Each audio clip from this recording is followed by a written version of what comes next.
हमें एक कंबल भेंट कर रहे हैं, 101 रुपए का हार पहना करके व्यासपीठ पर सम्मानित कर रहे हैं। भगवान इन बच्चों को दीर्घ आयु दें, धनधाम से भरपूर रखें। भगवान कन्हैया की प्रथम पटरानी रुक्मिणी बनी, दूसरी सत्यभामा, तीसरी जामवंती, चौथी कालिंद्री, पांचवी सत्या, छठवीं लक्ष्मणा, सातवीं मित्रवृंदा, आठवीं भद्रा, जो 8 जगह से लाए, जिन्हें पटरानी पद दिया भगवान ने।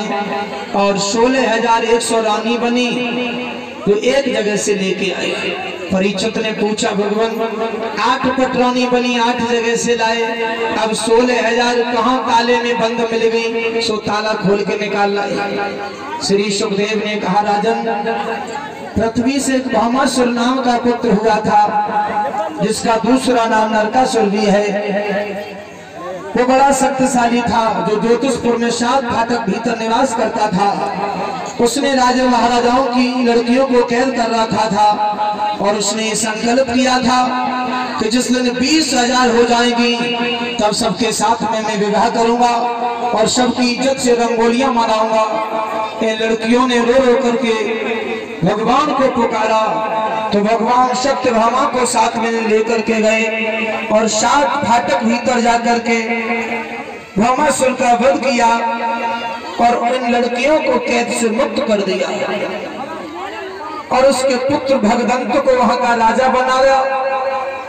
और भगवान कन्हैया ने उसे उपदेश दिया और कहा, हे भगवान, अगर तुमने धर्म आचरण किया तो हर संभव द्वारका की तरफ से तुम्हें मदद मिलेगी। अगर तुमने अपने पिता जैसा आचरण किया, कृपया भागवत कथा करवाने के लिए संपर्क करें 83 93 95 44 00। तुम्हारी हो गई।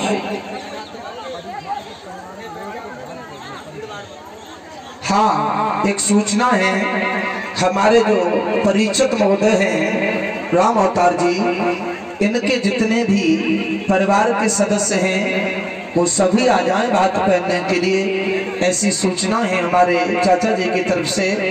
तो सभी धीरे धीरे एक करके निकल आओ और भात पहनो। हाँ, कल्याण भैया और हमारे रामलल सरपंच साहब के आवाज सुन रहे हो तो शीघ्र आ जाएं। और पप्पू भैया, भगदंत को राजा बनाया।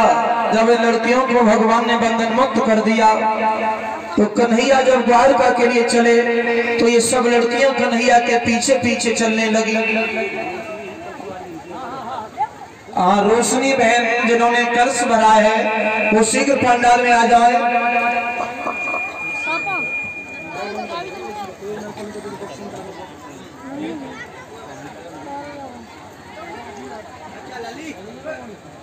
इन लड़कियों ने कहा, है प्रभु, तुमने हमारे धर्म की रक्षा की है, हमें जेल से मुक्त किया है, अब हमें अपने साथ ले चलो।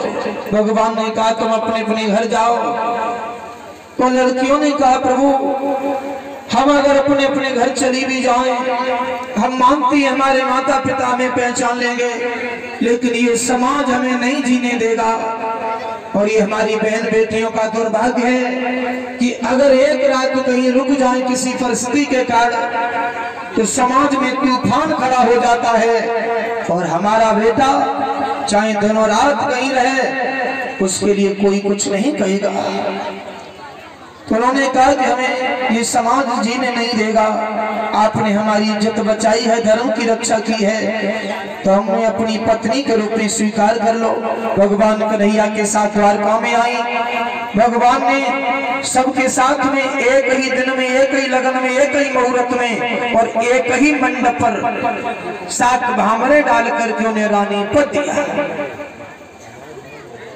भगवान की लीला का कोई पार नहीं है, जो कछ चरित्र चो भगवाना, उमा मर्म के हो नहीं जाना। समय का भाव विस्तार पूर्वक चर्चा नहीं कर पाऊंगा। प्रत्येक रानी पटरानी से एक कन्या का जन्म हुआ। आदि पटरानी कविता को भी माना वेद व्यास भगवान ने। राधा का नाम रानियों में दिया न पटरानियों में दिया। राधा आदि शक्ति है और बिना शक्ति के कोई क्रिया नहीं हो सकती। जब जब भगवान का अवतार होता है तब तब राधा का अवतार जरूर होता है। न उनका नाम रानी में आया और न पटरानी में आया। कुबेरा के साथ में भगवान का पति पत्नी का भाव रहा, लेकिन कोई संतान नहीं हुई। एक एक कन्या का जन्म हुआ, प्रत्येक रानी और पटरानी से। तो कितनी कन्या हो गई?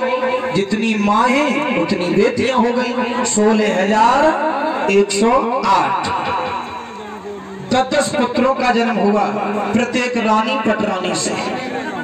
अब बहुत पढ़े लिखे भैया बैठे होंगे पंडाल में, घोड़ा भाग लगाइए भैया अपना अपना, लेकिन तो घोड़ा भाग लगावत रहियो।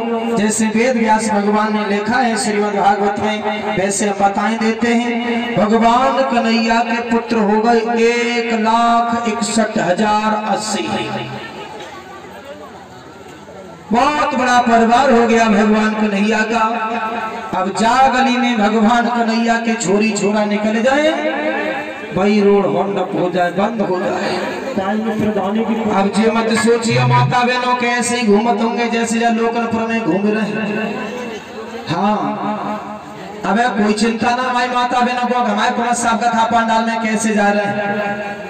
कोई काऊ की आंख में धूल मार तो चलवा रहा है, काऊ की मोमबत्ती सी लटका चली जा रही है, काऊ को कच्चे की तरह चलवा रहा है, कोई चिंता नहीं।